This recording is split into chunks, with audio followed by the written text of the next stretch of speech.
Hvernig æfingar byrjuðu í gær fyrir undankeppni Eurobasket 2021 það ekki?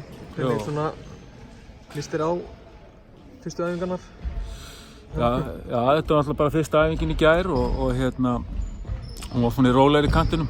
Það var náttúrulega að spila á laugardaginn og það var ekki liðinn sólarhringur frá því að sumar voru að klára leik, þannig að það var svona meira recovery og svona fórum aðeins í taktík, sóknarleik, svona rifja það upp með þeim sem voru á smáþjóðleikunum og síðan setja þær inn í þetta sem eru nýjar. Þannig og svo notum við æfingun í dag núna meira svona að gera þetta með vörn og svona, þannig að við erum bara svona að keyra þetta í gang. Hvað geturðu sagt okkur fyrstu tvo mótherja Íslands, Búlgaría á fimmtudaginn og svo fljúguð þið beint út til Grikklands og mætið Grikkjum. Hvernig lið eru þetta? Þið hafið væntanlega leikrændar í þau land.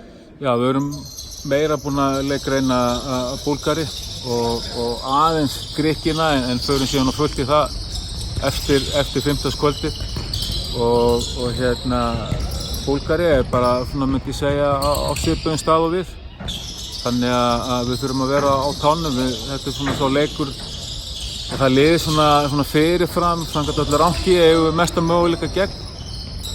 En Grikkland er síðan náttúrulega bara stór þjóð í körfubolta en á sama skapi þá erum við ekkert að fara að liggja flata fyrir þeim. Við ætlum að fara þann leik til þess að vinna.